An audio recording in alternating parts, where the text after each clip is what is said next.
मेरे प्यारे परिवारजनों, नमस्कार। मन की बात के एक और एपिसोड में मुझे आप सभी के साथ देश की सफलता को, देशवासियों की सफलता को, उनकी इंस्पायरिंग लाइफ जर्नी को आपसे साझा करने का अवसर मिला है। इन दिनों सबसे ज्यादा पत्र, संदेश जो मुझे मिले हैं वो दो विषयों पर बहुत अधिक है।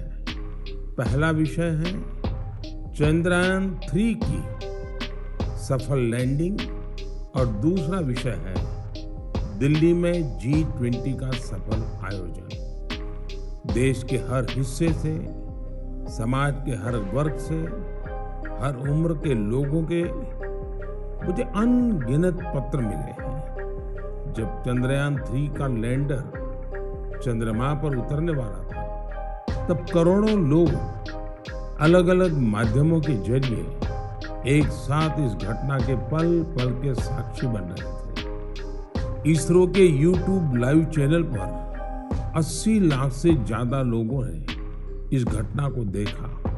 अपने आप में एक रिकॉर्ड है। इससे पता चलता है कि चंद्रयान 3 से करोड़ों भारतीयों का कितना गहरा लगाव है। चंद्रयान की इस सफलता पर देश में इन दिनों एक बहुत ही शानदार क्विज कंपटीशन भी चल रहा है, प्रश्न स्पर्धा, और उसे नाम दिया गया है चंद्रयान 3 महाक्विज।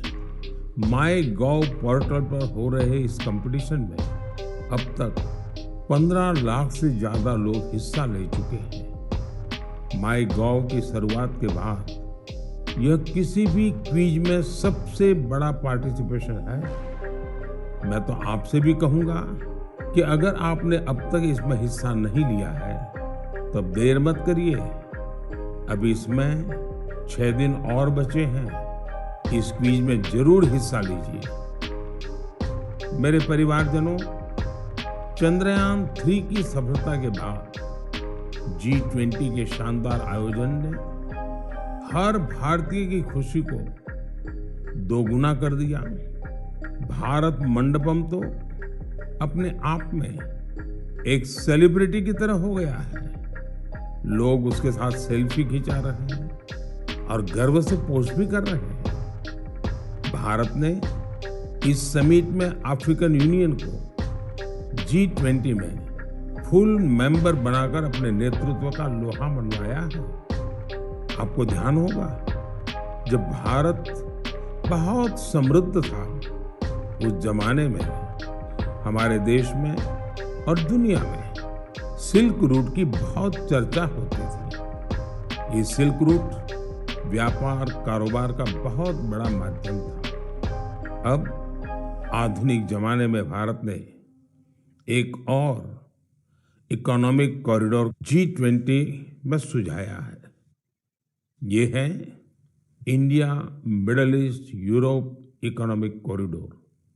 ये कॉरिडोर आने वाले सैकड़ों वर्षों तक विश्व व्यापार का आधार बनने जा रहा है। और इतिहास इस बात को हमेशा याद रखेगा कि इस कॉरिडोर का सूत्रपात भारत की धरती पर हुआ था। साथियों, G20 के दौरान जिस तरह भारत की युवा शक्ति इस आयोजन से जुड़ी, उसकी आज विशेष चर्चा आवश्यक है। साल भर तक देश के अनेकों यूनिवर्सिटीज में G20 से जुड़े कार्यक्रम हुए।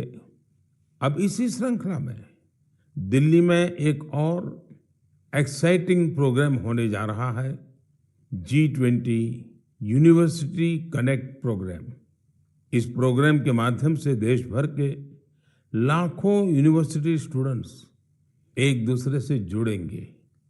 इसमें IITs, IIMs, NITs और मेडिकल कॉलेजेस जैसे कई प्रतिष्ठित संस्थान भी भाग लेंगे। मैं चाहूंगा कि अगर आप कॉलेज स्टूडेंट हैं तो 26 सितंबर को होने वाले इस कार्यक्रम को जरूर देखिएगा, इससे जरूर जुड़िएगा। भारत के भविष्य में युवाओं के भविष्य पर इसमें बहुत सारी दिलचस्प बातें होने वाली हैं। मैं खुद भी इस कार्यक्रम में शामिल होऊंगा। मुझे भी अपने कॉलेज स्टूडेंट से संवाद का इंतजार है। मेरे परिवारजनों, आज से 2 दिन बाद 27 सितंबर को विश्व पर्यटन दिवस है। पर्यटन को कुछ लोग सिर्फ सैर सपाटे के तौर पर देखते हैं, लेकिन पर्यटन का एक बहुत बड़ा पहलू रोजगार से जुड़ा है। कहते हैं सबसे कम इन्वेस्टमेंट में सबसे ज्यादा रोजगार अगर कोई सेक्टर पैदा करता है तो वो टूरिज्म सेक्टर ही है। टूरिज्म सेक्टर को बढ़ाने में किसी भी देश के लिए गुडविल, उसके प्रति आकर्षण बहुत मैटर करता है। बीते कुछ वर्षों में भारत के प्रति आकर्षण बहुत बढ़ा है और G20 के सफल आयोजन के बाद दुनिया के लोगों का इंटरेस्ट भारत में और बढ़ गया है। साथियों, G20 में 1 लाख से ज्यादा डेलीगेट्स भारत आए। वो यहाँ की विविधता, अलग अलग परंपराएं, भांति भांति का खान पान और हमारी धरोहरों से परिचित हुए। यहाँ आने वाले डेलीगेट्स अपने साथ जो शानदार अनुभव लेकर गए हैं, उससे टूरिज्म का और विस्तार होगा। आप लोगों को पता ही है कि भारत में एक से बढ़कर एक वर्ल्ड हेरिटेज साइट्स भी हैं और इनकी संख्या लगातार बढ़ती जा रही है। कुछ ही दिन पहले शांति निकेतन और कर्नाटका के पवित्र होयसड़ा मंदिरों को वर्ल्ड हेरिटेज साइट्स घोषित किया गया है। मैं इस शानदार उपलब्धि के लिए समस्त देशवासियों को बधाई देता हूं।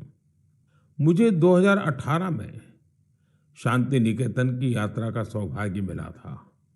शांति निकेतन से गुरुदेव रविंद्रनाथ टैगोर का जुड़ाव रहा है।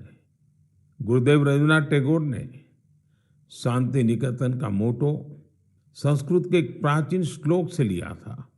वह श्लोक है, यत्र विश्वम भवत्येक नीडम, अर्थात जहां एक छोटे से घोंसले में पूरा संसार समाहित हो सकता है। कर्नाटका के जिन होयसड़ा मंदिरों को यूनेस्को ने विश्व धरोहर सूची में शामिल किया है, उन्हें 13वीं शताब्दी के बेहतरीन आर्किटेक्चर के लिए जाना जाता है। इन मंदिरों को यूनेस्को से मान्यता मिलना मंदिर निर्माण की भारतीय परंपरा का भी सम्मान है। भारत में अब वर्ल्ड हेरिटेज प्रॉपर्टीज की कुल संख्या 42 हो गई है। भारत का प्रयास है कि हमारे ज्यादा से ज्यादा ऐतिहासिक और सांस्कृतिक जगहों को वर्ल्ड हेरिटेज साइट की मान्यता मिले। मेरा आप सबसे आग्रह है कि जब भी आप कहीं घूमने जाने की योजना बनाएं तो ये प्रयास करें कि भारत की विविधता के दर्शन करें। आप अलग अलग राज्यों की संस्कृति को समझें, हेरिटेज साइट्स को देखें। इससे आप अपने देश के गौरवशाली इतिहास से तो परिचित होंगे ही, स्थानीय लोगों की आय बढ़ाने का भी आप अहम माध्यम बनेंगे। मेरे परिवारजनों, भारतीय संस्कृति और भारतीय संगीत अब ग्लोबल हो चुका है। दुनिया भर के लोगों का इनसे लगाव दिनों दिन बढ़ता ही जा रहा है। एक प्यारी सी बिटिया द्वारा की गई एक प्रस्तुति, उसका एक छोटा सा ऑडियो आपको सुनाता हूं। जगज्जालपालं कजत्कण्ठमालं शरच्चन्द्रभालं महादैत्यकालं नभो नीलकायं तुरावरमायं सुपद्मसहायं भजेऽहं भजेऽहम्। नागेन्द्रहाराय त्रैलोचनाय भस्मङ्गरागाय माहेश्वराय नित्याय शुद्धाय दिगम्बराय तस्मै नकाराय नमः शिवाय। इससे सुनकर आप भी हैरान हो गए ना, कितनी मधुर आवाज है और हर शब्द में जो भाव झलकते हैं, ईश्वर के प्रति उनका लगाव हम अनुभव कर सकते हैं। अगर मैं ये बताऊं कि ये सुरीली आवाज जर्मनी की एक बेटी की है, तो शायद आप और अधिक हैरान होंगे। इस बिटिया का नाम कैसमी है। 21 साल की कैसमी इन दिनों इंस्टाग्राम पर खूब छाई हुई है। जर्मनी की रहने वाली कैसमी कभी भारत नहीं आई है, लेकिन वो भारतीय संगीत की दीवानी है, जिसने कभी भारत को देखा तक नहीं। उसकी भारतीय संगीत में ये रुचि बहुत ही इंस्पायरिंग है। कैसमी जन्म से ही देख नहीं पाती है, लेकिन ये मुश्किल चुनौती उन्हें असाधारण उपलब्धियों से रोक नहीं पाई। म्यूजिक और क्रिएटिविटी को लेकर उनका पैशन कुछ ऐसा था कि बचपन से ही उन्होंने गाना शुरू कर दिया। अफ्रीकन ड्रमिंग की शुरुआत तो उन्होंने महज 3 साल की उम्र में ही कर दी थी। भारतीय संगीत से उनका परिचय 5-6 साल पहले ही हुआ। भारत के संगीत ने उनको इतना मोह लिया कि उसमें पूरी तरह से रम गई। उन्होंने तबला बजाना भी सीखा है। सबसे इंस्पायरिंग बात तो यह है कि वे कई सारी भारतीय भाषाओं में गाने में महारत हासिल कर चुकी हैं।